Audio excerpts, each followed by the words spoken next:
S of cups. Yes, I am 18. इस सुबह उठ के मेडिटेशन करना is tough.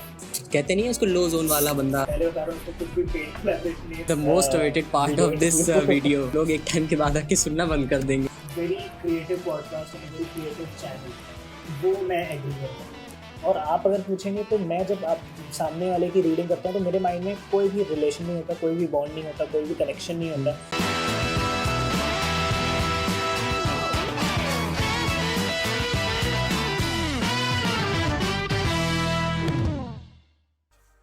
So hey there, what is going on? I am Arvind Singh and welcome to my podcast #ThatFilmGuy, जो कि India का सबसे क्रिएटिव पॉडकास्ट है। यहाँ पे बहुत ही क्रिएटिव लोग आते हैं आप लोगों के साथ बात करने, आप लोगों के किसी क्वेश्चन जितने भी डाउट्स होते हैं वो सब क्लियर करने के लिए। एंड आज हम लोगों के साथ हैं आयुष गुप्ता, जो कि यंगेस्ट रेकी हीलर है, वर्ल्ड रिकॉर्ड होल्डर है और एक टैरोट कार्ड रीडर है।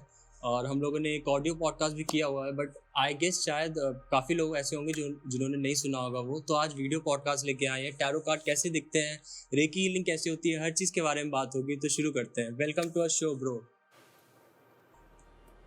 हाय भाई, बहुत ही बढ़िया लग रहा है। हम दोबारा वीडियो इंटरव्यू कर रहे हैं क्योंकि हमने जब लास्ट टाइम ऑडियो पॉडकास्ट किया था तो it was really amazing and बहुत ही मज़ा आया था। तो मैं बहुत टाइम से वेट कर रहा था इस चीज़ का, तो फाइनली अभी हो रही है। एंड काफ़ी टाइम से मैं सोच भी रहा था आपके साथ वीडियो पॉडकास्ट करने के लिए, बट वो चीज़ हो नहीं पा रही थी। आप कभी बिजी हो जा रहे थे, कभी मैं भी बिजी हो जा रहा था। आज फाइनली सब लोग साथ में बैठ के अब इसको करते हैं शुरू। और मैंने काफ़ी अलग अलग क्वेश्चन इस बार रखे हैं। तो जिन लोगों ने ऑडियो जो हम लोग का ऑडियो पॉडकास्ट है उन्होंने सुना होगा, तो उनको भी काफ़ी कुछ नया जानने को मिलेगा। एंड ऑडियो में वैसे भी काफ़ी चीज़ें समझ में नहीं आती हैं कि आपने वो टैरो कार्ड रीडिंग का सेशन कैसे किया था। तो आज लाइव देखेंगे हम लोग सब कुछ। डेफिनेटली भाई, डेफिनेटली। हाँ, तो भाई ये बताइए सबसे पहले हम लोग शुरू करते हैं कोविड से। कोविड और रेकी हीलिंग से शुरू करते हैं। तो आप रेकी हीलिंग के बारे में सबसे पहले हम लोग की ऑडियंस को एक बार एक्सप्लेन कर दीजिए, क्योंकि काफ़ी लोगों को, मुझे 100% इस बात का वो है कि काफ़ी लोगों को नहीं पता होगा इस चीज़ के बारे में। मैं आई एग्री, बहुत सारे लोगों को रेकी हीलिंग के बारे में नहीं पता। एंड रेकी हीलिंग एक साइंटिफिकली हीलिंग थेरेपी है। आपने सुना होगा गौतम बुद्ध टच थेरेपी के थ्रू कोई भी तरह की प्रॉब्लम हील कर सकते थे। सो ये वही हीलिंग थेरेपी है, बट ऑफ कोर्स एक होता है ना, वो नहीं चाहते थे बहुत सारे लोगों को इसके बारे में पता चले। तो इंडिया से ये हीलिंग थेरेपी ख़त्म हो चुकी थी। तो 1904 को doctor Mikao Usui, Japanese healer हैं वो, उन्होंने ये हीलिंग थेरेपी रीइन्वेंट की। एंड उन्होंने एग्जैक्टली कुछ सिंबल्स निकाले, साइंटिफिकली प्रूवन कि इन सिंबल्स को यूज़ करने से नेगेटिव एनर्जीज पॉजिटिव में कन्वर्ट होती हैं। So whatever problems we face, like जितनी भी प्रॉब्लम्स हमारे लाइफ में आती हैं वो एनर्जीज़ की वजह से आती है, नेगेटिव एनर्जीज़ की वजह से। तो रेकी हीलिंग के सिंबल्स के थ्रू नेगेटिव एनर्जीज़ को हम हील करते हैं।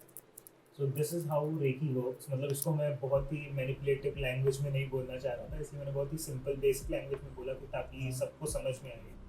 तो this is the basic concept of Reiki. And काफ़ी लोग ये सोचते हैं जो ये रेकी हीलिंग का प्रोसेस होता है ये मेडिटेशन से या फिर ध्यान लगाने से आता है। तो क्या इसमें कुछ ट्रुथ है?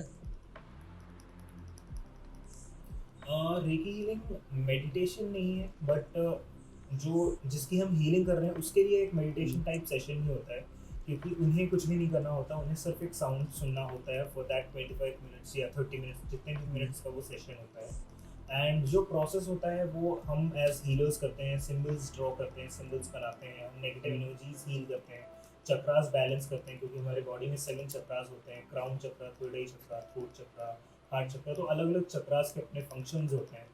And then we heal aura हमारे बॉडी में जो 5 इंच की लेयर होती है उस ऑरा को हम हील करते हैं, उस ऑरा को हम स्ट्रॉन्ग करते हैं, क्योंकि हमारी पूरी लाइफ इन चक्रास के ऊपर डिपेंड रहती है, इन ऑरा के ऊपर डिपेंड रहती है। लाइक एक एग्जांपल देना चाहूँगा, अगर आपका स्टमक चक्रा इम्बैलेंस्ड है तो ऑफकोर्स कुछ ना कुछ आपको इश्यूज क्रिएट होंगे, जिसकी वजह से आप अपने काम में ध्यान नहीं दे पाएंगे, जिसकी वजह से आप मेंटली परेशान रहेंगे, जिसकी वजह से आपका क्राउन चक्र और थर्ड आई चक्र में इफेक्ट होगा।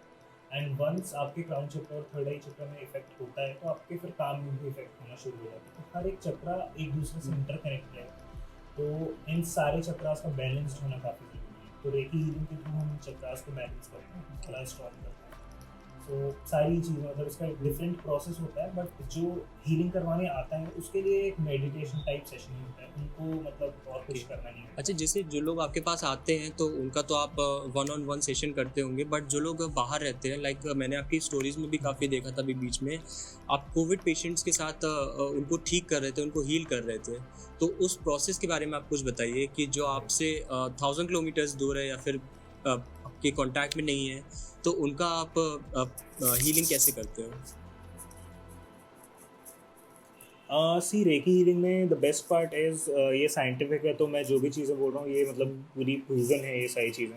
एंड इसमें डिस्टेंस हीलिंग सेशंस होते हैं, इसमें कुछ डिस्टेंस सिंबल्स होते हैं, ताकि आप अगर अवेलेबल नहीं है या आप उतना दूर नहीं जा सकते एंड वो पर्सन प्रॉब्लम में है, या कोई फॉर एग्जांपल मेरा कोई फैमिली मेम्बर बाहर गया हुआ है या किसी का भी फैमिली मेम्बर बाहर गया वो प्रॉब्लम में है, तो हम डिस्टेंस हीलिंग के थ्रू उसकी प्रॉब्लम हील कर सकते हैं। एंड कोरोना वायरस में ऑफकोर्स हम पास में जाके हीलिंग नहीं कर सकते yes. Because it's not safe, चाहे वो बाजू वाले घर पे हाँ। भी हो तब भी हम नहीं जा सकते हैं।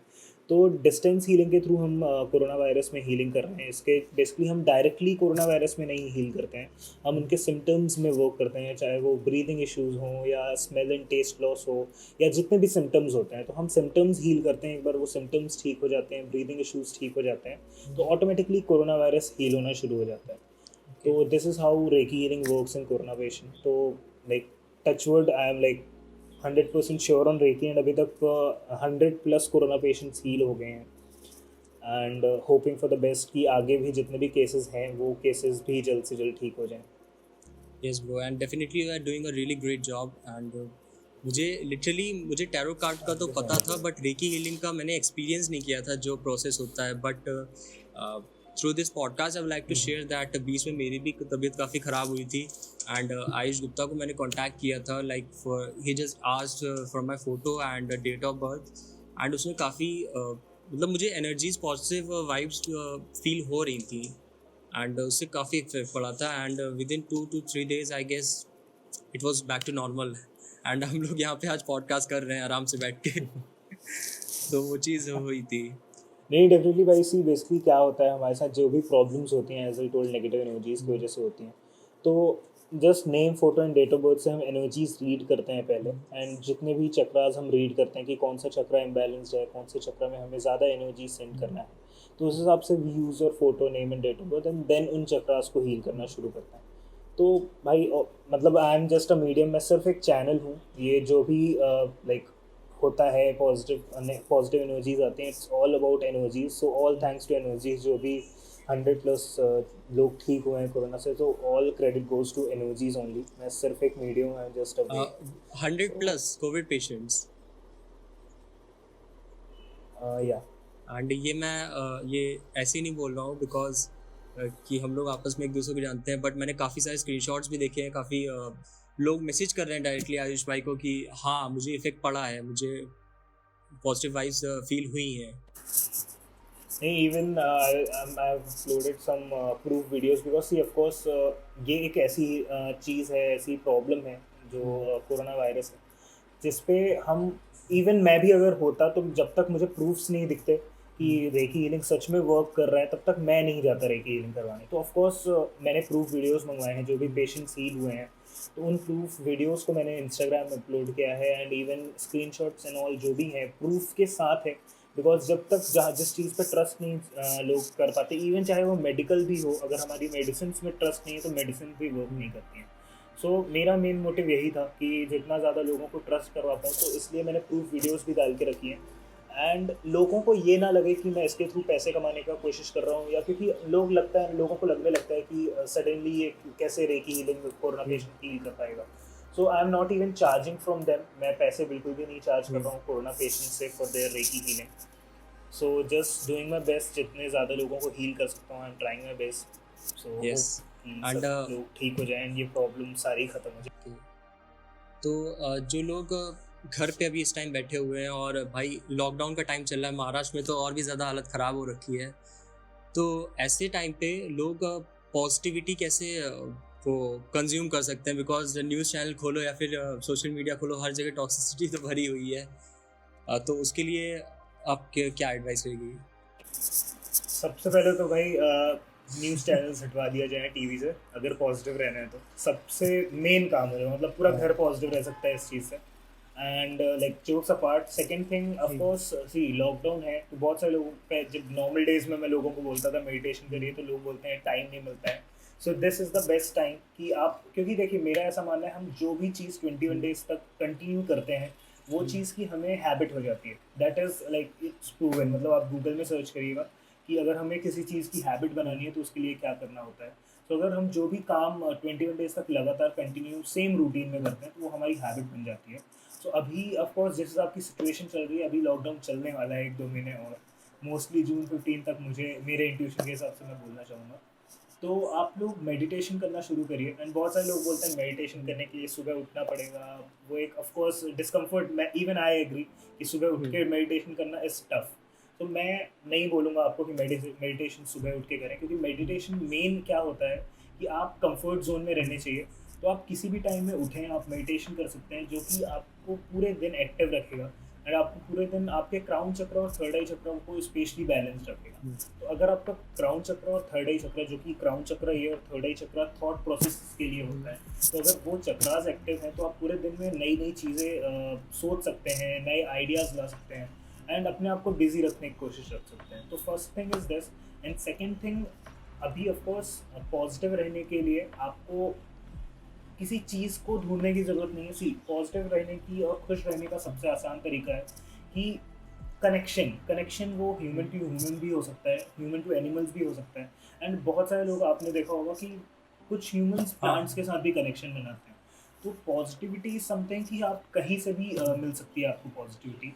एंड द मेन थिंग, आप कितनी भी चीज़ें कर लें, मेडिटेशन कर लें, कनेक्शन बना लें, बट अगर आपके माइंड में ग्रेटिट्यूड फीलिंग नहीं है, अगर आपके माइंड में एक थैंकफुल फीलिंग नहीं है कि आप हर एक चीज़ के लिए थैंकफुल हैं, तो आप अपने आप को पॉजिटिव नहीं रख सकते। तो सबसे बड़ी बात यह है कि keep a gratitude feeling for everything you have in your life. तो आपको वो, मतलब भले ही चीज़ें थोड़ी इम्बैलेंस चल रही होंगी लाइफ में, बट अगर वो ग्रेटिट्यूड फीलिंग है आपके साथ, तो आप एक एक पॉजिटिव मेंटालिटी के साथ नेक्स्ट स्टेप ले सकते हैं। अच्छा ब्रो, तो उन लोगों के लिए आपकी क्या एडवाइस रहेगी जो मेडिटेशन करना चाहते हैं और बिगनिंग से स्टार्ट करना चाहते हैं? बिकॉज आई गेस जितना मुझे पता है मेडिटेशन के काफ़ी सारे लेवल्स होते हैं, जिसको आप लोग अचीव कर लो तो लाइक उस वो वर्ड मुझे पर्टिकुलर याद नहीं आ रहा है जिसमें आप लोग संसार की मोह माया छोड़ देते हो एंड मटीरियलिस्टिक, बेसिकली मटीरियलिस्टिक नहीं रहते हो आप लोग, किसी चीज़ का वो नहीं होता है। हाँ, एनलाइटमेंट। तो बिगनिंग से किसी को अगर शुरू करना है तो उसके लिए आपकी क्या एडवाइस होगी? सी भाई, मैंने एक बुक पढ़ी है, आपने सुना, सी मैंने एक बुक पढ़ी है जय शेट्टी की, आपने सुना होगा, don't yes be yes a yes, monk, हाँ। Be like a monk. तो मैं किसी को ये नहीं बोलूँगा कि आप संन्यास ले लें या ये सब, क्योंकि देखिए ये बहुत ही इम्प्रैक्टिकल, मतलब इम्प्रैक्टिकल नहीं बोलूँगा मैं, बट जो कि अगर आपको ये लाइफ मिली है जहाँ आप ये सारी चीज़ें कर सकते हैं, तो मैं चाहूँगा कि आप इस लाइफ को ही कंटिन्यू रखें, उस मेंटालिटी के साथ ये लाइफ जी। So be yes. Like a monk, don't be a monk. तो मेडिटेशन के लेवल्स होते हैं, तो अगर बिगिनर्स को अगर मेडिटेशन शुरू करना है तो they can start with 7 minutes meditation. मैं आपको वो साउंड लिंक भेजूँगा, तो आप वो साउंड लिंक भी डाल सकते हैं लिंक पे। तो वो 7 मिनट्स से शुरू कर सकते हैं। एंड एज आई टोल्ड कि बिल्कुल भी नेसेसरी नहीं है फ़िलहाल, एटलीस्ट स्टार्ट में, क्योंकि स्टार्ट में हर चीज़ हमें कंफर्ट जोन में चाहिए होती है। तो स्टार्ट में कितने बजे भी उठिए, मतलब आई नॉट से कि 2-3 बजे उठिए, बट जितने बजे भी नॉर्मल आप उठ सकते हैं, जल्दी उठ सकते हैं, जल्दी उठिए नॉर्मल टाइम पे। एंड वो 7 मिनट्स का मेडिटेशन शुरू करिए एंड वो एटलीस्ट 21 डेज़ करिए। एंड 21 डेज़ के बाद वो 7 मिनट्स आप 15 मिनट्स में कर लीजिए, फिर उसके नेक्स्ट 21 डेज़ बाद आप उसको 15 से 20 मिनट्स कर लीजिए। एंड उसके बाद आपको लगेगा कि आपको अंदर से फीलिंग आएगी कि नहीं, मुझे सुबह जल्दी उठना चाहिए, मुझे अपना रूटीन चेंज करना चाहिए। और वो ऑटोमेटिकली, क्योंकि अगर हम एक बार मेडिटेशन करने लगते हैं ना, तो लाइफ हमें ऑटोमेटिकली करेक्ट गाइड करना शुरू कर देती है। तो that's the best part of meditation. तो उसके लिए एक बार हमने अगर मेडिटेशन शुरू कर दिया 21 डेज़ 30 डेज़, तो उसके बाद हमें किसी की गाइडेंस की ज़रूरत नहीं पड़ती है मेडिटेशन में। मेडिटेशन की एनर्जीज हमें ऑटोमेटिकली गाइड करती है। Right right. अच्छा, तो जैसे कि अभी हम लोग बात कर रहे थे रेकी हीलिंग के बारे में, तो आपने ऑडियो पॉडकास्ट में तो सब कुछ बताया है, बट एक बार शॉर्ट में आप हम लोग की ऑडियंस को यहाँ भी बता दीजिए कि ये आपने रेकी हीलिंग की ये जर्नी आपकी स्टार्ट कैसे हुई थी और आपने ये चीज़ें सीखी कहाँ से थी? सी जर्नी भाई मैं ये बोलना चाहूँगा कि बहुत ही अनएक्सपेक्टेड थी। मे बी मैं मतलब इसको एनर्जीज़ को ही थैंक्स बोलना चाहूँगा, स्पेशली मेरे पापा मिस्टर काशी प्रसाद गुप्ता, उन्होंने ही मुझे 7-8 ईयर्स से मेडिटेशन करना शुरू करवाया था। So that's why I said कि अगर हम एनर्जीज़ से कनेक्ट होते हैं, मेडिटेशन करते हैं, तो एनर्जीज़ हमें ऑटोमेटिकली गाइड करती है। तो मैंने मेडिटेशन शुरू किया था एंड उसके बाद मुझे कहीं से रेकी के बारे में पता चला। मेरे grand master mister Devang Shukla, उन्होंने मुझे रेकी सिखाई एंड मैंने ऐसा कुछ सोचा नहीं था। ऑफ कोर्स मैं 12 साल का था उस टाइम, तो 12 साल में एक मेंटालिटी होती है ना, ठीक है सीख लेते हैं देखेंगे। तो मैंने उस हिसाब से सीखा था, बट उसके 4 से 5 महीने बाद मेरे मॉम को थ्रोट में कुछ सीवियर इशू आ गया था एंड बहुत सारे हॉस्पिटल्स में हमने डायग्नोस करवाया, तो कैंसर डायग्नोस हो रहा था। सो वहाँ मैंने 3 से 4 महीने तक उनके थ्रोट में हीलिंग दिया एंड उसके बाद हम डायरेक्टली नागपुर में उनका दोबारा डायग्नोस करवाने गए एंड वो डायग्नोस में कैंसर निकला ही नहीं एंड वो 100% ठीक हो गई थी एंड डॉक्टर्स ने बोला कि इस प्रॉब्लम के लिए आप दोबारा मत आइए। तो रेकी हीलिंग से कनेक्ट होने का दो बड़े लाइक इमोशंस जुड़े हुए हैं मेरे लाइफ में। पहला तो ऑफ कोर्स मॉम का इतनी बड़ी प्रॉब्लम से बाहर आना एंड सेकंड थिंग कि अगर हम लोगों की इतनी बड़ी प्रॉब्लम ठीक कर सकते हैं, कैंसर जैसी या इतना सीवियर इशू जो थ्रोट में था, तो बहुत सारे लोग छोटे इश्यूज़ या बड़े इश्यूज से परेशान हैं, तो उनको हील करना ज़रूरी है। वो अगर ठीक होंगे तो वो राइट। मैं करना चाहता था बेसिकली, ताकि सबकी प्रॉब्लम सब कहीं ना कहीं थोड़ा थोड़ा मतलब सारी प्रॉब्लम्स तो मैं ठीक नहीं कर पाऊंगा, बट एटलीस्ट उनका थोड़ा स्ट्रेस लेवल कम कर सकता हूँ, उनकी कुछ प्रॉब्लम्स खत्म कर सकता हूँ। सो दैट्स वाई मैंने ये जर्नी चूज़ की एंड वहाँ से जर्नी कंटिन्यू हुई। मैंने बहुत सारे कैंपेन्स किए all over India and then मैं बेसिकली जबलपुर का हूँ, but now from past 6-7 years Mumbai shift हो चुके हैं विथ होल फैमिली। तो यहाँ पे आया, यहाँ पे I got lot of celebrity clients like Remo D'Souza, Kapil Sharma, Balraj Syal, Shobhit Sinha and many more. So and even मुझे यंगेस्ट रेगी हीलर का अवार्ड मिला। ओके हाँ भाई, तो मैं ये पूछ रहा था, जब अमिताभ बच्चन सर ने आपको अवार्ड दिया तो उस टाइम कैसी फीलिंग आ रही थी आपको, because he is such a huge celebrity और सब लोगों का सपना होता है उनको देखना। भाई वो एक्चुअली मैं बोल सकता हूँ लाइफ के बेस्ट 25 मिनट्स थे। बिकॉज एक होता है भाई, अगर हमारे सामने कोई ऐसा पर्सन हो जिसने लाइफ में हर एक फेज देखा हो और लाइफ में अभी वो सदी के महानायक हैं, तो उनके सामने खड़ा होना ही बहुत बड़ी बात थी मेरे लिए एंड उनके हाथ से मुझे यंगेस्ट रेकी हीलर का अवार्ड मिला, तो वो एक और सोने पे सुहागा था। एंड देन बेस्ट पार्ट की जब भी उन्हें पता चला कि I do recce healing and मैं एनर्जीज में काफ़ी ज़्यादा था उस टाइम, मैं सोने पे सुहागा कि बेसिकली वो भी काफ़ी ज़्यादा एनर्जी से कनेक्टेड थे। उन्होंने मुझे बताया कि वो भी काफ़ी ज़्यादा एनर्जीज़ के बारे में पता है उन्हें, तो एनर्जीज़ के बारे में डिस्कशन हुआ एंड हमारा मतलब मेरे लिए एक लाइफ का बेस्ट चांस कि उन्होंने मुझे बोला कि let's do a reiki session. तो वो एक लाइफ की बेस्ट फीलिंग थी कि the great legend Shri Amitabh Bachchan sir is saying me to do a reiki session. तो वहाँ एक मुझे लगा कि या आई अचीव्ड समथिंग। वो एक्चुअली काफ़ी एनकरेजमेंट भी मिलता है जब ऐसे लोग अप्रिशिएट करते हैं। तो फिर हमने 25 मिनट्स का एक रेकी सेशन भी किया एंड उन्हें काफ़ी पसंद आया वो रेकी सेशन एंड उसके बाद आई होप कि बहुत जल्द उनसे मिलने का मौका हो। ब्रो नेक्स्ट टाइम मैं भी भाई मेरा क्वेश्चन क्या था? ये बात कैसा चल रहा है इतने सारे। हाँ सॉरी हाँ। Yes, हाँ। तो आयुष भाई, ये आपकी रेकी हीलिंग और टैरो कार्ड रीडिंग की जर्नी जो आपने चूज करी है, ये जो पाथ आपने चूज करा है, ये अब तक कैसा जा रहा है आपका? भाई मेरे हिसाब से मुझे तो बहुत ही बढ़िया लगता है ये लोगों की प्रॉब्लम्स सुन के उनकी प्रॉब्लम्स ठीक करने का जो एक मेरा रेगुलर चीज़ बन चुकी है। तो वो मेरे को काफ़ी मज़ा आ रहा है। लोगों की जब प्रॉब्लम्स ठीक होती है उनका कॉल आता है कि सर ये प्रॉब्लम ठीक हो गई है, या ये प्रॉब्लम से अब मुझे दोबारा लड़ना नहीं पड़ेगा, ये प्रॉब्लम हमेशा के लिए ठीक हो गई है। और जो उनके फेस में स्माइल होती है, जिस स्माइल के साथ वो खुशी से बताते हैं, उस स्माइल से बढ़कर आई गेस लाइफ में कोई भी कमाई नहीं है। उस लाइफ से बढ़कर, उस स्माइल से बढ़कर कोई भी सेटिस्फैक्शन नहीं है हमारी लाइफ में। तो मैं तो सबको यही बोलूँगा कि आप किसी की मदद करते हैं और उससे सामने वाले की जब किसी की कोई प्रॉब्लम ठीक होती है और जिस स्माइल के साथ वो थैंक यू बोलते हैं या ब्लेसिंग्स देते हैं, उससे बढ़कर हमारी लाइफ में कुछ नहीं होता है।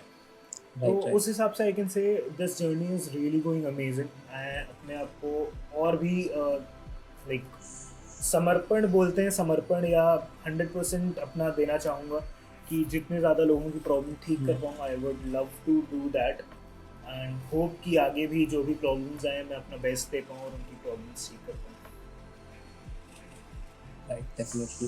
And we wish you all the best कि आपकी लाइफ जर्नी काफ़ी आगे जाए, हम लोग आपको काफ़ी चीज़ें अचीव करते हुए देखें और भी। एंड इसी Thank you लोग so के साथ much, एक छोटा सा इंसिडेंस मैं आपसे शेयर करना चाहता हूँ, लाइक अपनी ऑडियंस के साथ। पता नहीं मैं ये डालूंगा कि नहीं, बट मेरा एक पेज है कानपुर फूडीज़ के नाम का, एंड जहाँ पे हम लोग फूड रिलेटेड कंटेंट डालते हैं। बट आजकल क्या हो रहा है कि लोग वहाँ पे रिक्वेस्ट कर रहे हैं कि हम लोग को बेड की अवेलेबिलिटी नहीं हो रही है, हम लोग को इस मेडिसिन की अवेलेबिलिटी नहीं हो रही है। तो और जो जितने भी शॉपकीपर्स हैं या फिर फार्मेसी कंपनी है, वो भी हम लोग को मैसेज करते हैं कि हम लोग के पास अवेलेबल है ऑक्सीजन सिलेंडर्स हैं, आप ये ऑडियंस को बताइए। काफ़ी बार होता है कि चीज़ें मिल जाती हैं, हम लोग डिलीवर कर पाते हैं वो लीड और वो सही निकलती है लीड। बस कई बार ऐसा भी होता है कि कोई बंदा सामने से फ़ोन नहीं उठा रहा होता है, या फिर वो चीज़ की शॉर्टेज हो जाती है, बिकॉज 5-5, 10-10 मिनट में यहाँ पे चीज़ें बदल जाती हैं। जब तक हम लोग वेरीफाई करते हैं और जब तक बेचते हैं तब तक दिक्कत हो जाती है, वहाँ उनके पास स्टॉक खत्म हो जाता है, तो वो लोग गाली भी देते हैं कि नहीं मिल रहा है, तुम लोग और परेशान कर रहे हो। तो ये टॉक्सिसिटी और ये इन सब चीज़ों से आपकी कभी डीलिंग हुई है?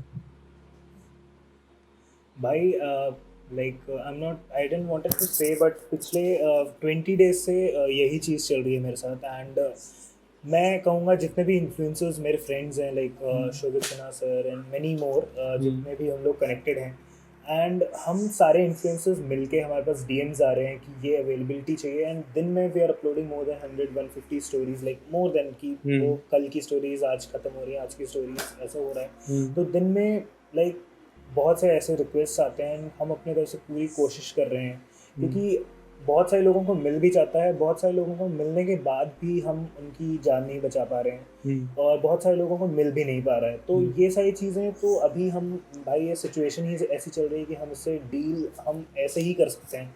दिस इज़ लाइक मैं आपको भी थैंक यू बोलना चाहूँगा अगर आप ये चीज़ कर रहे हैं अपने हम अगर किसी एक की भी मदद कर सकते हैं तो डेफिनेटली हमें करना चाहिए। एंड भाई अभी हमारे हाथ में सिर्फ यही है, हम लाइक डिस्टेंस में हम जितना कर सकते हैं, जितना ज़्यादा लोगों की हेल्प कर सकते हैं, हमें डेफिनेटली करना चाहिए।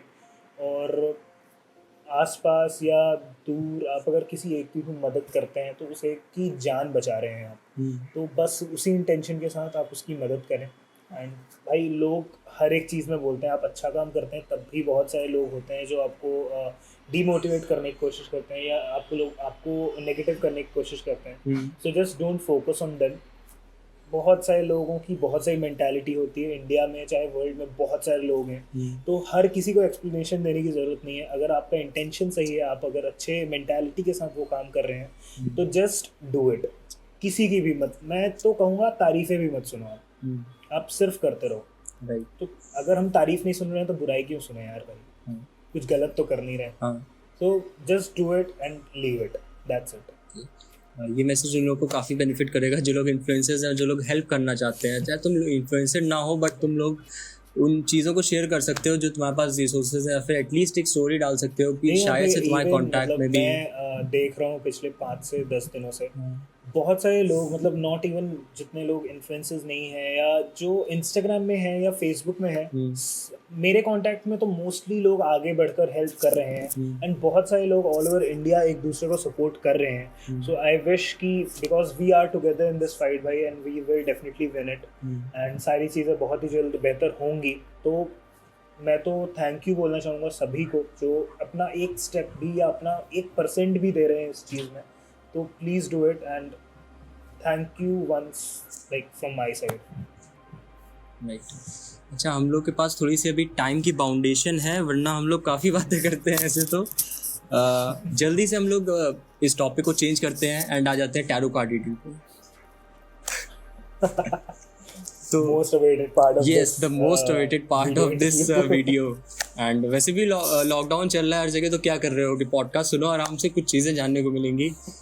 एंड लास्ट टाइम जब हम लोगों ने पॉडकास्ट किया था तो उस टाइम मैं देख नहीं पाया था टैरो कार्ड आपने कैसे की था, कैसे वो सेशन किया था आपने, कैसे क्वेश्चन किया. ओहो आ गया, ये है कार्ड्स भाई मेरे हाथ में. जब मैं वेट कर रहा था कि हाँ अभी बोलेंगे आर्यन भाई तो हम टैरो सेशन करेंगे, यहाँ पे वो मीम डाल सकते हैं, हम वेट ही कर रहे थे तो ये आपका. कार्ड्स होते हैं भाई.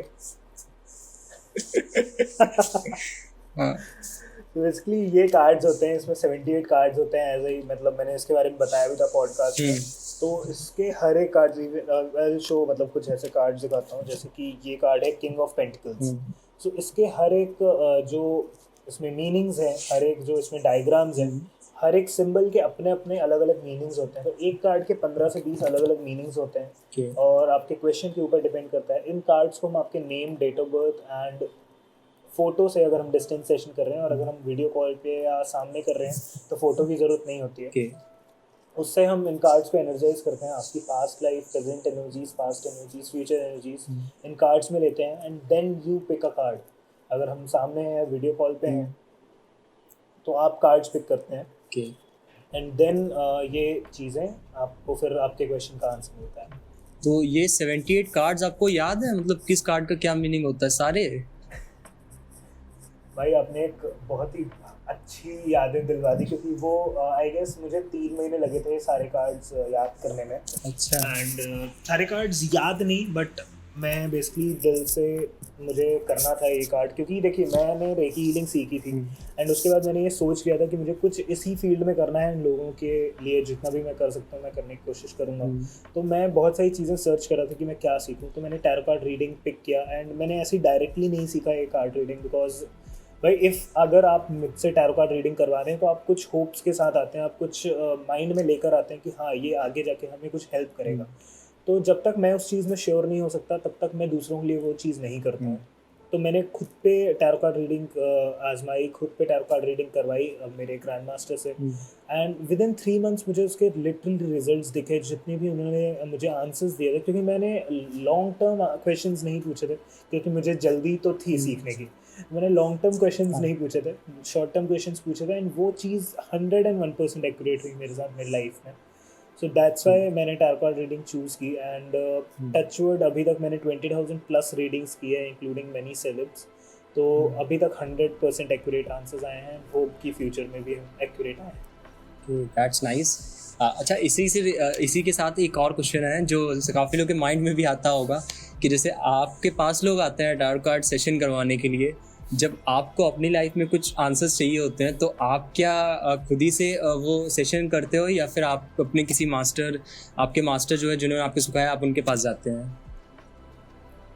बेसिकली टैरो कार्ड रीडिंग में एक रूल है कि हम, रूल नहीं बट ये एक अंडरस्टैंडिंग एनर्जीज हमें बताया गया है कि हम खुद की टैरो कार्ड रीडिंग करते हैं तो वो एक्यूरेट नहीं आता है. क्योंकि बेसिकली ये सारा एनर्जीज़ का ही खेल है, एनर्जीज़ का ही सारी चीज़ें हैं. तो हम फॉर एग्जांपल ये क्वेश्चन पूछना अलाउड नहीं है टैरो में, बस जस्ट फॉर एग्जांपल मैं बोल रहा हूँ. फॉर एग्जांपल मैंने अगर पूछा कि मैं 12th में पास होऊंगा या नहीं, तो माइंड में मेरे वही चलेगा ना कि पास तो होना ही है, ऑफकोर्स कौन चाहेगा फेल होना. तो मैं खुद की रीडिंग करूँगा तो एनर्जीज़ उस हिसाब से कार्ड्स आते हैं, उस हिसाब से एनर्जीज़ आंसर करती है. तो और आप अगर पूछेंगे तो मैं जब आप सामने वाले की रीडिंग करता हूँ तो मेरे माइंड में कोई भी रिलेशन नहीं होता, कोई भी बॉन्ड नहीं होता, कोई भी कनेक्शन नहीं होता है. तो मुझे उस टाइम पे आई एम वेरी नॉमिनल, मतलब मैं अपने तरफ से बिल्कुल एक न्यूट्रल होता हूँ कि कोई भी आंसर है मुझे जस्ट बताना है. तो खुद की हम रीडिंग नहीं कर सकते, तो I go to my grand master, उनसे मैं टैरो कार्ड रीडिंग सेशन करवाता हूँ. सो बहुत ही मतलब मैं मोस्टली 4-5 महीने में एक बार टैरो रीडिंग सेशन करवाता हूँ. जब भी कोई क्वेश्चन आता है माइंड में. तो इसी नोट के साथ हम लोग एक क्विक सा टैरो कार्ड सेशन रखते हैं. लास्ट टाइम जब हम लोग किया था तो काफ़ी पर्सनल क्वेश्चन भी पूछे थे मैंने, बट आयुष ब्रो तो हम लोग सेशन शुरू करें. डन भाई, आपका मुझे full name, date of birth and question लगेगा जो आपको क्वेश्चन पूछना है. तो वो क्वेश्चन आप मुझे पूछिए and then will answer. Okay, तो मैं क्या कहते हैं उसको, क्वेश्चन एक ही बार में बताऊं कि मतलब एक एक करके, बिकॉज लास्ट टाइम तो एक साथ ही पूछ लिए थे मैंने क्वेश्चन सारे ही. सो हम लोग अभी एक क्वेश्चन कर लेते हैं. सो आपका full name and date of birth and question मुझे बता दीजिए, तो उस हिसाब से ठीक है ठीक है ठीक है. एंड ब्रो आप कैमरे में मुझे सब कुछ दिखाते हैं ना, मुझे सब बहुत वो होता है जानने के लिए सब आप नहीं कैसे नहीं करते हो. मैं डेफिनेटली कार्ड्स Okay, सब so my full name is Aryan Singh and date of birth is 12 September 2002. Yes, I am 18. And for everyone who is watching I am also 18. Okay, high five bro दूर से. सो एक बार फिर से आप date of birth बताइए please, क्योंकि high हाँ, five के इस बार चक्कर में भूल seriously. गया. इस बार seriously. या So my date of birth is 12 September 2002. Okay.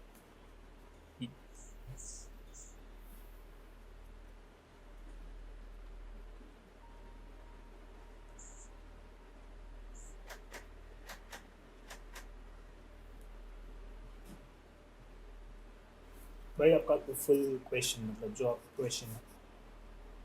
Okay, so my first question is about my future. Like जो मैं ये काम कर रहा हूँ या फिर मैं जिस फील्ड में जाना चाहता हूँ, तो क्या उसमें मुझे आगे जाके क्या कुछ फेस करना पड़ेगा और इसका एंड क्या होगा आपकी लगा के. ओके. सो बेसिकली मैं कार्ड्स ऐसे स्प्रेड कर रहा हूँ. बेसिकली वो दिख नहीं पाएगा बिकॉज नीचे टेबल थोड़ा नीचे है.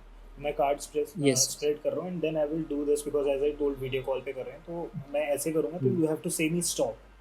सो हम Okay. 2 कार्ड्स पिक करेंगे इसके लिए. Okay. So you just have to say me stop. Stop.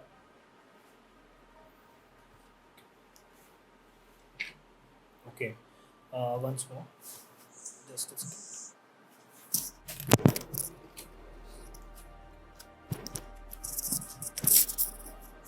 Yeah. Stop.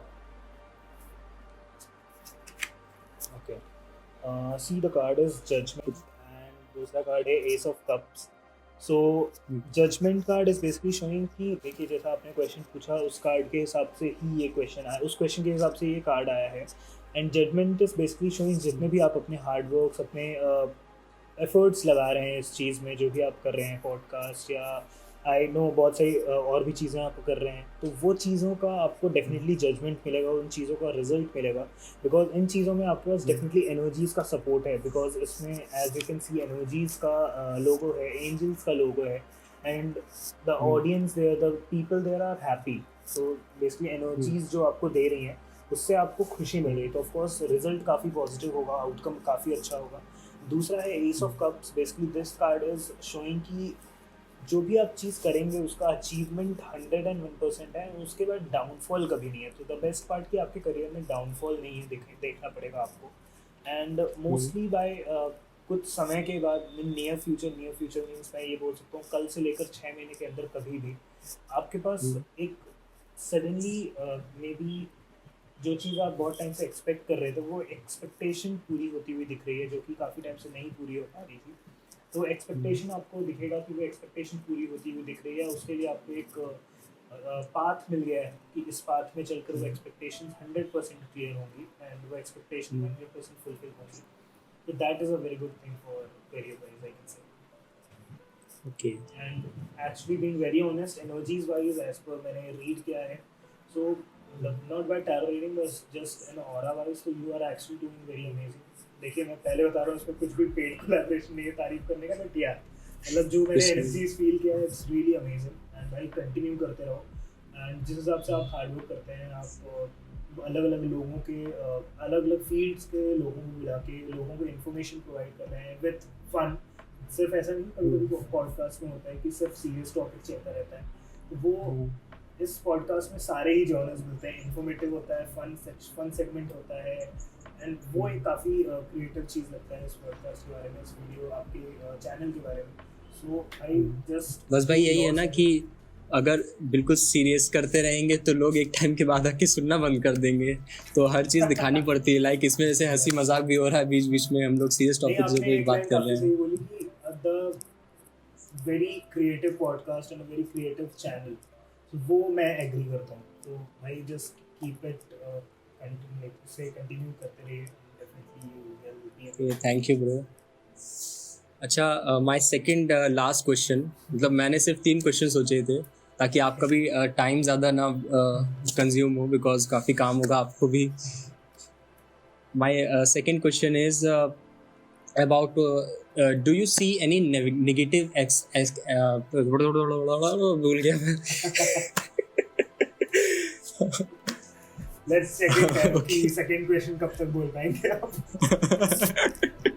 Okay okay नहीं, ओके नहीं, ब्रो, नहीं, सीरियसली. मैं नहीं, रीड कर लेता हूँ, ठीक है, मैं बोल नहीं पा रहा हूँ सही से अभी. नहीं बोलिए, चलेगा. हाँ. अच्छा, can you sense any negative aspect about me? Aspect in which way? In a person. भाई एज आई टोल्ड, एनर्जीज हिसाब से मैंने रीड किया तो डेफिनेटली नॉट. मतलब ये तो आई कैन से मुझे टैरो में भी चेक करने की ज़रूरत नहीं है. सो आई कैन से डायरेक्टली कि कुछ भी ऐसा नेगेटिव तो डेफिनेटली नहीं है. इट जस्ट कभी कभी कुछ चीज़ें आई कैन से कुछ रीजंस की वजह से थोड़ा डिमोटिवेट हो जाते हैं आप. तो जस्ट सी कि वो डिमोटिवेशन आपको अफेक्ट ना करे. And you are a person की 10 लोग, फॉर एग्जांपल अगर आपकी ऑडियंस 10 है तो अगर 9 लोग आपकी तारीफ़ करते हैं तो जो एक पर्सन होता है 10वां पर्सन अगर वो आपको कुछ नेगेटिव बोलता है तो आप उन वो 9 लोगों को भूल के उस एक बंदे की बातों से अफेक्ट हो जाते हैं. तो जस्ट सी कि उस एक बंदे की, इस एक पर्सन की बात अफेक्ट ना हो, बाकी 9 लोग जो आपको अच्छी बातें बता रहे हैं उस पर आप फोकस करिए. एंड इट्स नॉट लाइक कि आप 10वें बंदे को इग्नोर कर दीजिए. आप जस्ट सुनिए एंड अगर आपको लगता है कि हाँ ये कुछ ऐसा पॉइंट बोल रहा है जिसमें मुझे इम्प्रूव करना चाहिए, वो इम्प्रूवमेंट आप करिए. अदरवाइज 9 लोग तो तारीफ़ कर ही रहे हैं. तो जस्ट सी कि डीमोटिवेट ना हो दूसरों की वजह से, बिकॉज आई कैन से आप खुद के वजह से डीमोटिवेट नहीं होते, दूसरों की वजह से ज़्यादा डीमोटिवेट होते हैं. तो जस्ट सी कि ये चीज़ ना हो, otherwise things are good. And over think मत करिए किसी भी चीज़ को लेकर. आई कैन से दैट थोड़ा ओवर थिंकिंग इशूज़ हैं. ओवर थिंक मत करिए ज़्यादा. ब्रो, आपने अभी लास्ट के 2 मिनट में जो जो बातें बोली ना, 100% मतलब बिल्कुल सही है. ये सब चीज़ें मतलब ओवर थिंकिंग हो जाती है काफ़ी बार, और वो 1% लोगों की वजह से ही होती है. भाई बस वही 1% लोगों से जीतना होता है हमें. एंड उन 1% से जीतना भी नहीं होता है. आई गेस वो हमारे कंपटीशन में भी नहीं होना चाहिए. जस्ट सी कि अगर आपको लगता है उसका पॉइंट सही है तो just improve. Just put a improvement point in yourself. उस चीज़ को इम्प्रूव कर लीजिए. उस चीज़ का ऐसा नहीं कि आप उसमें डीमोटिवेट होकर बैठ जाएं या कि मैं ये क्यों नहीं कर पा रहा हूँ. तो just don't over think on that part also.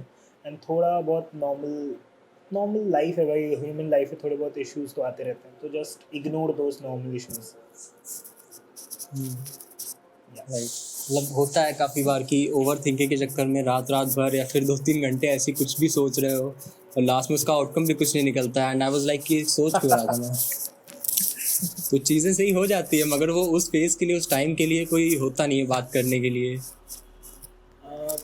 या आई कैन भाई, ये थोड़ा कभी कभी लाइफ में ऐसा फेज आता है. जस्ट सी कि भाई अपने आप को जितना ज़्यादा बिजी कर पाएँ एंड ऐसे चीज़ों में ओवर थिंक ना करें तो बेटर होगा. एंड इसी के साथ ब्रो मेरा लास्ट क्वेश्चन है.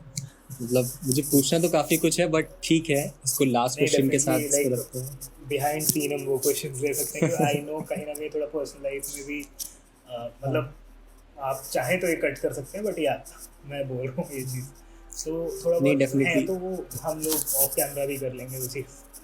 नहीं, डेफिनेटली ब्रो. लास्ट क्वेश्चन से पहले बस मुझे एक लाइन ऐड करनी है कि मैंने ये डिफरेंट यॉनर्स के लोग, डिफरेंट यॉनर के लोगों को अपने पॉडकास्ट में लाना इसीलिए स्टार्ट किया था बिकॉज मुझे खुद के क्वेश्चन के आंसर चाहिए थे. मुझे लोगों से जानना था कि अच्छा इसने एक्टिंग परस्यू करी है, क्यों करी है. 10 लोग, मतलब 10 में से 9 लोग इंजीनियरिंग में जा रहे हैं, अपनी जो उस फील्ड में जा रहे हैं जो उनको बचपन से सिखाई जा रही है. इसने अलग क्यों किया, इसने अलग ऐसा क्यों किया, इसके अंदर ऐसा क्या है जो ये दूसरों से अलग कर पा रहा है और अभी भी टिका हुआ है. तो उन सब चीज़ों को जानने के लिए तो काफ़ी कुछ क्रेज़ आता था. तो इसी का वो रीज़न था ये पॉडकास्ट स्टार्ट करने का. इस चीज़ के बारे में कि बहुत ही पॉजिटिव लाइन बोली आपने ये चीज़, क्योंकि इंसान एक्सपीरियंस सुन के ही सीखता है. एक नॉर्मल बुक का नॉलेज तो हमें होता ही है, बुक का नॉलेज कहीं ना कहीं काम आता है. बट अगर आपको कुछ रियल चीज़ें सीखनी है, लाइफ की रियल गोल्स के बारे में या रियल फोकस के साथ कुछ चीज़ें सीखनी है हमें, वो हम चीज़ें एक्सपीरियंस लोगों के एक्सपीरियंस सुन के ही सीख पाते हैं. तो अगर आपने इस मेंटालिटी के साथ ये पॉडकास्ट और ये चैनल शुरू किया तो seriously clap for you, because ये बहुत ही कम लोगों की मेंटालिटी होती है कि एक्सपीरियंस से सीखना, बिकॉज सब अपने आप को, मतलब आज के टाइम पे सब अपने आप को सबसे ऊपर समझता है कि हमसे ऊपर, हमसे सब नीचे हैं, हमसे कोई ऊपर नहीं है. सो ग्राउंडेड होके लोगों के एक्सपीरियंस सुन के अगर आप कुछ चीज़ें सुन रहे हैं या सीख रहे हैं, भाई यही एक रीज़न है that you are growing and you will definitely grow in your life. I can like say you 100% this. Thank you bro. And इसी के साथ नेक्स्ट क्वेश्चन मेरा ये है, नेक्स्ट और लास्ट क्वेश्चन भी है ये इस पॉडकास्ट का. डेफिनेटली हम लोग फ्यूचर में काफ़ी अलग अलग टॉपिक्स के ऊपर बात करेंगे आयुष गुप्ता से, बट इस पर्टिकुलर एपिसोड के लिए this is the last question. And bro, my last question kind of similar to the one question which I had asked from you in the earlier podcast as well. इसको मैं read कर लेता हूँ. मैंने लिख के रखा था और मैंने 3 दिन पहले ये लिख के रख लिया था जब मैं स्क्रिप्ट ये रेडी कर रहा था. ओके. एंड स्क्रिप्टिंग का मतलब ये नहीं है कि हम लोग डिस्कस करते हैं क्या क्या क्वेश्चन होंगे. मैं अपने लिए स्क्रिप्ट करता हूँ. 3 साल पहले जब मेरा ब्रेकअप हुआ था, सो उस टाइम पे मैंने सही किया था वो डिसीजन लेके या फिर नहीं, बिकॉज मैंने अपनी तरफ से वो चीज़ें नहीं करी थी जो हुई थी. तो ये मेरा क्वेश्चन है कि वो चीज़ें मैंने सही करी थी उस सिनेरियो के हिसाब से या फिर नहीं, एंड वो अभी की लाइफ को कैसा इफेक्ट कर रहा है.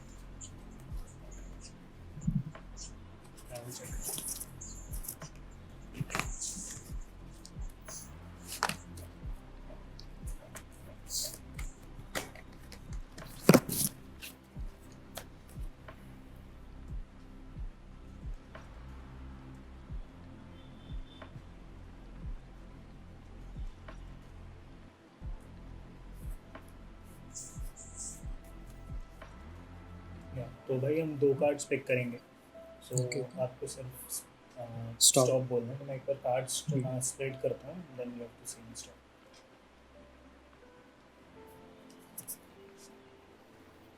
यस भाई. Stop. Stop. Okay. Bhai, the card is Wheel of Fortune and 4 of Pentacles. So actually ये cards काफ़ी positive and I can surely say you 100% कि आपका जो उस time decision था वो 101% सही था. एंड कहीं ना कहीं आई कैन से वो चीज़ आपको इतनी अफेक्ट की है कि आपने अपने लाइफ के बहुत सारे बड़े डिसीजंस लिए हैं आपने उस समय पे. So that was a very good thing, क्योंकि वो एक ऐसा पॉइंट था अगर आप उस चीज़ को कंटिन्यू करते तो ना आप खुश रह पाते ना ही वो खुश रह पाती. बट वो रिलेशनशिप आप चाहते तो कंटिन्यू रख सकते थे, but it was a good thing कि आपने उसे कंटिन्यू नहीं किया एंड वो चीज़ को आपने वहीं रोक दी, क्योंकि कहीं ना कहीं वो आगे जाके आपको आपके लाइफ में कुछ ना कुछ नेगेटिविटी आती एंड ये सारी चीज़ें आप नहीं कर पाते. एंड कहीं ना कहीं ये जो चीज़ें आप कर पा रहे हैं उस डिसीजन की वजह से कर पा रहे हैं. That was a very good decision. And उसके बाद से एनर्जीज, क्योंकि जो कार्ड है द व्हील ऑफ फॉर्च्यून, सो ये कार्ड एक्चुअली ये शो करता है कि जो भी आपने डिसीजन लिया वो बहुत सही था एंड उससे आपके लाइफ की एनर्जीज काफ़ी ज़्यादा फ्लक्चुएट हुई हैं पॉजिटिव वे में. सो it was a good decision, I can say that. So I will say कि you should not worry about it and उसके बारे में आपको overthink नहीं करना चाहिए. एंड इसी से कनेक्टेड एक क्वेश्चन और है कि इस चीज़ से ओवरकम कैसे करें. लाइक 3 साल भाई, काफ़ी इस चीज़ बड़ा से टाइम होता मतलब है. I can say that, but इस चीज़ से overcome is something कि overcome करने की ज़रूरत नहीं है भाई. You are doing it. वो एक टाइम के साथ होता है. I know 3 years is a lot, but go ahead. जो भी चीज़ें आ रही हैं उस चीज़ को थोड़ा आपको इग्नोर करना पड़ेगा, because take it positively कि जो भी आपने डिसीजन लिया वो सही था. एंड ऑफ कोर्स अभी तो आप उस चीज़ का कुछ नहीं कर सकते. एंड आई विल से अगर कुछ ऐसा टाइम आता है कि आप उस चीज़ को सही कर सकते हैं तो डोंट डू इट, क्योंकि वो चीज़ आपने पहले ही सही की है. तो उस चीज़ को दोबारा आप अपने माइंड के हिसाब से सही करने की कोशिश करेंगे तो वो ख़राब हो सकती है. तो जस्ट जैसा अभी चल रहा है, जो चीज़ आप कंटिन्यू कर रहे हैं उस चीज़ को कंटिन्यू रखिए. ठीक है यार भाई. मतलब भाई मैं बहुत विला टाइप का इंसान हूँ, मतलब जो लोग साथ में रहते हैं मेरे उनको पता है कभी कोई ऐसा इमोशनल टॉक किसी के साथ कभी कुछ नहीं हुआ है, या फिर कहते नहीं है उसको लो जोन वाला बंदा, वो सब चीज़ें कभी नहीं हुई हैं। बट कभी कभी कभी कभी चीज़ें हो जाती हैं बीच बीच में और वो रह रह के कभी कभी आ जाती हैं। नहीं वो मैं actually I can totally understand, so I but don't worry, things will be very good soon. Okay, इसी नोट के साथ इस पॉडकास्ट को यहीं पे एंड करते हैं। एंड आई वुड रिक्वेस्ट कि आप लोग जाके आयुष गुप्ता को फॉलो करिए, जानिए टैरोट कार्ड क्या होते हैं, और कोई कोविड पेशेंट हो या फिर कोविड पेशेंट ही नहीं, जो अपनी लाइफ में बहुत ही लो फेज में चल रहा हो, उसको बोलिए आयुष गुप्ता से बात करें, you will definitely feel better. And I will request Ayush भाई कि आप एक लास्ट मैसेज दीजिए अपनी रेकी हीलिंग से रिलेटेड, एंड लोगों को प्लीज़ बताइए कि क्या सिचुएशन है, ग्राउंड रियलिटी क्या हो रही है, because I am definitely sure कि आप लोग, आपके पास काफ़ी ऐसे मैसेजेस आते होंगे जो देख के आपको लगता होगा यार मुझे कुछ करना चाहिए, मैं काश मेरे पास इससे ज़्यादा की कैपेबिलिटी होती, कैपेसिटी होती, तो मैं काफ़ी ज़्यादा लोगों की मदद कर सकता। आई कैन अंडर, मतलब ये जो आपने लाइन बोली ना, लाइक मैंने अभी कुछ 15-20 डेज के अंदर ऐसी ऐसी सिचुएशंस देखी हैं कि लोगों से बात होते होते मैसेजेस आ रहे हैं कि दिस पर्सन इज़ नो मोर, या ये अब नहीं रहे, या इन्हें ये चीज़ अवेलेबल होगी बट एज आई टोल्ड वो बच नहीं पाए। तो भाई this strain is actually very dangerous and बहुत ही ज़्यादा खतरनाक है। बहुत सी ऐसी सिटीज़ हैं जहाँ एयरबॉर्न टाइप सिचुएशन आ रही है, जहाँ हर दूसरे तीसरे घर में कोरोना पेशेंट है, पूरी फैमिली कोविड पेशेंट हो चुकी है। एंड बहुत सारे लोगों ने अपने बहुत ही खास लोगों को खोया है इस पैंडेमिक में, इस स्पेशली इस साल के लॉकडाउन में। तो भाई ऐसे मैसेजेस आ रहे हैं, ऑफ कोर्स कुछ ऐसी सिचुएशन हो सकती है कि फॉर एग्जांपल अभी लोगों के मैसेज आ रहे हैं कि ये इंजेक्शन अवेलेबल करवा दीजिए। हम लीड्स ला सकते हैं, हम लोगों को नंबर्स दे सकते हैं, बट वो इंजेक्शन अवेलेबल ही नहीं है, तो व्हाट कैन आई डू, मतलब या कोई भी इन्फ्लुएंसर क्या कर सकता है, कोई भी इंसान क्या कर सकता है, लाइक हम सिर्फ नंबर्स प्रोवाइड कर सकते हैं या लीड्स प्रोवाइड कर सकते हैं। तो अभी लोगों को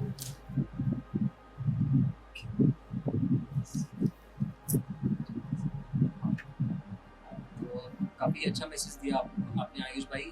इसी नोट के साथ हम लोग इस पॉडकास्ट को एंड करते हैं, बट डेफिनेटली फ्यूचर में काफ़ी कुछ चीज़ों के बारे में बात करेंगे। और जो भी क्वेश्चन हो आयुष को मैसेज करो, यहाँ जो कमेंट बॉक्स है यहाँ पे बताओ, एंड डिस्क्रिप्शन बॉक्स में जितनी भी चीज़ों का हमें डिस्कशन हुआ है उनकी सबकी लिंक नीचे है। एंड खासकर से वो लिंक जो कि कोविड पेशेंट्स को हेल्प कर सकती है, काइंड ऑफ हेल्प कर सकती है, एक उम्मीद रहती है, एंड काफ़ी चीज़ें जो आयुष ने बताई है वो सब कुछ सही है, मुझे पर्सनली पता है। तो प्लीज़ जाओ जाके डिस्क्रिप्शन बॉक्स में वो लिंक उन ज़रूरतमंद लोगों को सेंड करो जिनको इसकी नीड है। And keep stay safe and mask पहनो। ठीक है भाई।